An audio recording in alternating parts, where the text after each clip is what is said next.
अच्छा, अब अगर आप इंसान अपने आवाम के लिए नहीं, सिर्फ अपनी अय्याशी या अपने इक़्तिदार के लिए ही ज़िंदा हैं, तो फिर तो यही कुछ होगा कि आप अपने आवाम को धोखा देंगे। ये अभी धोखा दिया इन्होंने। और मैं आवाम में नफ़रत है। मैंने एक क्लिप देखी जहाँ पे फ़ारूक अब्दुल्ला ईद की नमाज़ पढ़ने गए हुए थे। ईदगाह में तमाम लोग खड़े हुए, उन्होंने कहा हमने इसकी मौजूदगी में नमाज़ नहीं पढ़नी। यानी ये कुर्सी पे बैठे हुए थे और इनके दाएं बाएं लोग, और इंतहाई ढिठाई और बेशर्मी से ये शख्स बैठा रहा वहाँ पे। लोग नमाज नहीं हुए, पूरी पंडाल में दो खड़े हो गए थे। इंसान को खुद सोचना चाहिए कि आखिर उसको इतनी नफ़रत का सामना क्यों है। बिल्कुल। लेकिन वो भारत का मोरा है, उसको अपने इक़्तिदार से गर्ज़ है, अपनी फ़ैमिली की अय्याशी से गर्ज़ है, वो लगे हुए हैं। और ये कोई नई बात नहीं है, मुसलमानों में ये चीज़ें होती हैं। ये फ़र्ज़ है कश्मीरियों का कि ऐसे लोगों का हुक्का पानी बंद करें। उनका हकीकतन तो इनका वहाँ पे कश्मीर में ज़िंदा रहने का कोई हक़ नहीं है। जिन लोगों की सियासत की वजह से हज़ारों कश्मीरी बच्चों की जानें चले गईं, ये नौजवान इतने पिछले 5-4 साल में, ख़ास तौर पे बुरहान वानी की शहादत के बाद जितनी दुनिया वहाँ पे शहीद हुई है, उस सब की ज़िम्मेदारी इन्हीं के ऊपर है। लेकिन कश्मीरी इनको बर्दाश्त कर रहे हैं, रखा हुआ है। और हकीकतन ये मुजरिम है। इनके ट्रायल होने चाहिए, कश्मीरियों को इनके इनसे बदले लेने चाहिए। सर, ये तो जब बात होगी, अभी मैं बात आपसे करना चाहती हूँ कि जिस तरह इधर वाले जो कश्मीर के लोग हैं जो आज़ाद कश्मीर में रहते हैं, आप उनको भी देखें कि वो भी बहुत ज़्यादा धड़ों में बढ़ चुके हैं। कुछ की रजामंदी ये है खुद मुख्तार रियासत होनी चाहिए, जो महाराजा ने 1927 को एक स्टेट सब्जेक्ट लगाया था, और ये 5 इकाइयाँ जो हैं वो हमारी हैं, जिसमें गिलगित बल्तिस्तान भी आता है, लद्दाख भी है, जम्मू कश्मीर भी है, और तिब्बत हाई भी है। तो जैसा कि आप जानते हैं कि अभी पिछले कोई 10-15 दिन से काफ़ी ज़ोरों शोर इस पे मचाया जा रहा है कि गिलगित बल्तिस्तान उसको सूबा बनाया जाएगा। तो मेरी ज़ाती तौर पे काफ़ी गिलगित बल्तिस्तान के लोगों से मुलाकात हुई है। वो चाहते हैं कि हमें सूबा बना के हमें तमाम वो हकूक़ दिए जाएँ जिस तरह पाकिस्तान के 4 सूबों को हैं। हम कश्मीर का हिस्सा नहीं हैं। लेकिन जैसा कि आप भी जानते हैं कि यूनाइटेड नेशन की करारदादों के मुताबिक पूरी रियासत का फ़ैसला होना है।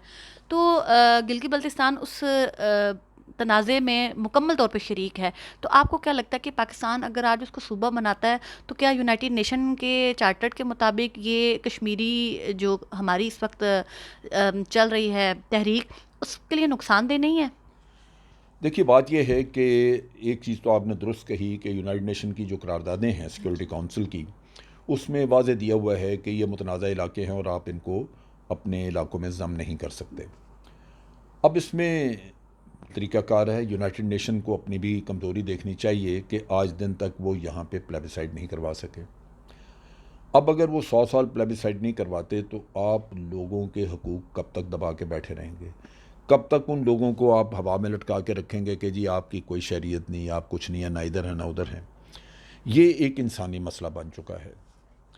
अब इसमें अगर यूनाइटेड नेशन के किरदार को मैं देखूं, तो भारत ने एक तरफ़ा एक काम किया कि आर्टिकल 370 ख़त्म करके कश्मीर के अंदर शरीयत का भी कानून ख़त्म, वो भी गैर कानूनी है। आप कश्मीर के अंदर या एक मुतनाज़ा इलाके के अंदर शहरियत बदल नहीं सकते, बाहर से ला के लोगों को आबाद नहीं कर सकते, क्योंकि उसका तो फ़ैसला आपके उसी प्लेबिसाइड की बुनियाद पे होना है। और अगर आप बाहर से दुनिया लेके आ जाएं तो प्लेबिसाइड क्या होगा फिर वहाँ पे। और तीसरा इशू ये है कि उसको यूनियन टेरिटरी बनाए। ये सारे एक तरफ़ा काम है और तमाम गैर कानूनी यूनाइटेड नेशन की करारदादों के ख़िलाफ़।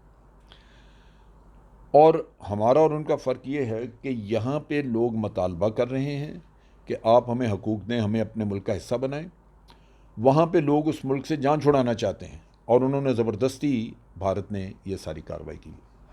मेरा ख़्याल ये है कि अवाम के हकूक़ ज़्यादा अहमियत रखते हैं और गिलगित बल्तिस्तान के लोगों में उनके हकूक़ ना मिलने की वजह से उनमें बड़ी एक गैर यकीनी की फ़ज़ा है।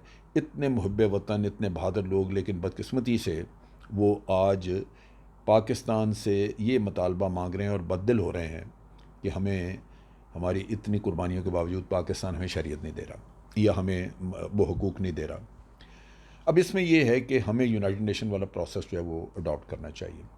हमें वहाँ पे एक प्लेबिसाइड या एक रेफरेंडम अनाउंस कर देना चाहिए और साथ दुनिया को कह देना चाहिए कि जनाब जिसने भी आके उस रेफरेंडम को चेक करना है, यूरोपियन यूनियन अपने डेलीगेशन भेज दे, और अक़वाम मुत्तहिदा किसी को भेजना चाहे भेज दे, वो सुपरवाइज़ करें, मॉनिटर करें, फिर हमारे भी तो इलेक्शनों में आते हैं ना, देखते हैं ये, और वहाँ पे देखें, और फिर ये वैसे भी वाज़ेह हो जाएगा अगर, और रेफरेंडम में क्वेश्चन यही होगा कि क्या आप यही स्टेटस अपना बरकरार रखना चाहते हैं या आप एक सूबे के तौर पे पाकिस्तान का हिस्सा बनना चाहते हैं।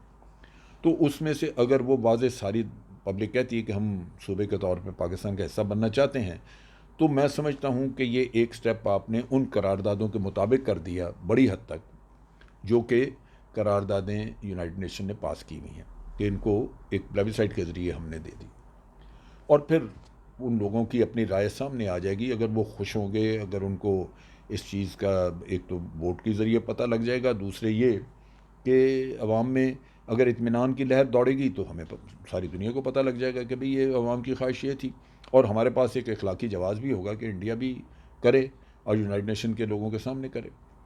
तो मैं समझता हूँ कि ये इसको पीस मील हैंडल करना चाहिए। सो गिलगित का चूँकि बहुत ज़्यादा ये चीज़ जो है ये हमें प्रॉब्लम कर रही है, क्योंकि वहाँ पे डेवलपमेंट वर्क भी शुरू हो गए, अभी ये बादशाह डैम बन रही है, इसी तरह वहाँ पे सी पैक गुजर रहा है। इन चीज़ों के ऊपर इंटरनेशनली अगर कोई कल को एतराज़ हो तो कम अज़ कम ये वाज़ेह हो कि जनाब अब वो एतराज़ नहीं है कि आप डिस्प्यूटेड टेरिटरी में ये सब कुछ बना रहे हैं, आप उस टेरिटरी में बना रहे हैं जो कि पाकिस्तान का हिस्सा होगा। तो ये अर्जेंसी इसकी इस वजह से है। लेकिन दूसरी तरफ कश्मीर का मसला भी, उसमें भी आगे बढ़ना चाहिए। मेरा ये ख्याल है कि जब पाकिस्तान ने एक पॉलिटिकल मैप इशू किया और उसमें वाज़े तौर पे ये कहा कि जनाब ये जो हमारा वाज़े तौर पे हमने कह दिया कि ये गैर कानूनी कब्ज़े में है भारत के कश्मीर का इलाका, यानी दूसरे लफ्ज़ों में हमने ये तो कहा कि मुतनाज़ा है और भारत का गैर कानूनी कब्ज़ा है, लेकिन ये भी हमने वाज़े कर दिया कि अगर भारत इस पे क्लेम करता तो हमारा भी क्लेम है, हम भी कह सकते हैं कि ये हमारा है। अब इन हालात में ज़रूरी है कि हम यहाँ नक्शे की हद तक न बैठे रहें बल्कि आगे बढ़ें, और आगे बढ़ने के लिए एक कदम जो हमने उठाना है वो ये है कि अब हम ये तसव्वुर करें कि जो हुकूमत आज़ाद कश्मीर में आज मौजूद है वो आज सिर्फ आज़ाद कश्मीर की हुकूमत है, लेकिन अगले साल इलेक्शन आने वाले हैं जी। अगले इलेक्शन में ये आज़ाद कश्मीर की हुकूमत नहीं होनी चाहिए, ये पूरे कश्मीर की होनी चाहिए। मकबूजा कश्मीर की भी और आज़ाद कश्मीर जी, मकबूजा कश्मीर भी इसमें शामिल होना चाहिए, और उसको शामिल करने का तरीका ये है कि आज़ाद कश्मीर का इलेक्शन कमीशन पूरे कश्मीर की कॉन्स्टिट्यूंसीज बना के ऐलान कर दे और वोटर रजिस्टर करने का काम शुरू करें। वादी से जो लोग ऑनलाइन रजिस्ट्रेशन करवाना चाहें वो करवाएं, बाहर डायस्पोरा आपका सारे बाहर मौजूद जितने वो सब वोटर आप रजिस्टर करें, और जो कॉन्स्टिट्यूंसी आपने बनाई हैं उनमें लोग इलेक्शन लड़ने के लिए खड़े हों, वो बेशक वादी से खड़े हों या जो बाहर मौजूद हैं उनमें से कोई लोग हों, उनको अपने असम्बली की मेंबरशिप दें, वो इलेक्शन लड़ें, और ऑनलाइन इलेक्शन जो है वो आपका ऑनलाइन इलेक्शन हो, वो वोट लें, आएँ, मेंबरशिप हो, और जब आपकी असम्बली का सेशन होता है वक्तन फ़क्तन वो बाहर से आके अटेंड करें। ये मैसेज आपने दुनिया को देना है कि अब मकबूजा कश्मीर चूँकि गैर कानूनी कब्ज़ा है तो वो बिल्कुल गैर कानूनी, क्योंकि उसकी रिप्रेजेंटेटिव बॉडी यहाँ पे मौजूद है। सो ये आप इसको बेशक उस इलाके के लिए गवर्नमेंट इन एग्ज़ाइल का दर्जा दे दें, लेकिन ये फ़ैसला करने के लिए एक फ़ैसला साज असम्बली बन जाए जो वहाँ के लोगों के लिए भी फ़ैसले करे और कन्वे करें, और उनके लिए उनको बताए कि आपके इलाके में ये प्रोजेक्ट्स हैं जो शुरू किए जा सकते हैं, इसके लिए हम ये ख़र्चा मुख्तस कर रहे हैं, जब भारत इसको छोड़ेगा आपका ये काम भी किया जाएगा, ये भी किया जाएगा, एक प्रोसेस चलाएं आप। तो मैं समझता हूँ कि जैसे ही आप ये प्रोसेस चलाएंगे भारत के लिए सस्टेन करना इसको मुश्किल होगा, और वहाँ पे लोगों को सबसे इम्पॉर्टेंट चीज़ होगी कि अगर कल वहाँ पे भारत इलेक्शन कराना चाहे तो लोग ये कहेंगे कि नहीं, हमने वोट उधर दिया हुआ है, हमारा इलेक्शन जो है वो मुजफ्फराबाद में होता है। तो ये बड़ा इम्पॉर्टेंट एक काम है, हमें इस पे मज़ीद इसको मैंने एक आइडिया दिया है, इसको रिफ़ाइन करना चाहिए, इम्प्लीमेंटेशन के लिए इसकी पूरी वर्किंग करनी चाहिए कि इसको कैसे इम्प्लीमेंट किया जाए, वोटिंग रजिस्टर का इंतज़ाम, उसको कैसे लोगों को मोबिलाइज़ करना है, लेकिन खाली नक्शा इशू कर देने पे हमें नहीं रुकना चाहिए। तो मेरा ख़्याल है कि एक तरफ तो गिलगित वाला किस्सा आप हैंडल कर रहे हैं, दूसरी तरफ आप कश्मीर वाला कर रहे हैं, और इंशाअल्लाह जब कश्मीर आपका पूरा आज़ाद होता है तो फिर वहाँ से भी मतलब वो मकबूजा कश्मीर भी आपका जान छुड़ाता है, कामयाब होता है वहाँ से भारत से जान छुड़ाने में। तो ये फिर कश्मीरियों का फ़ैसला होगा कि वो एक सूबे की शक्ल में रहना चाहते हैं या वो आज़ाद कश्मीर को एक आज़ाद इलाके के तौर पे रखना चाहते हैं। ये चीज़ें सारी हैं जो बाद में तय की जा सकती हैं, लेकिन इस वक्त अहम चीज़ यही है कि एक ऐसा इलेक्शन हो जो उस इलाके को भी रिप्रेजेंट करे जो भारत ने कब्जा किया हुआ है और उसकी हुकूमत मुजफ्फराबाद में हो।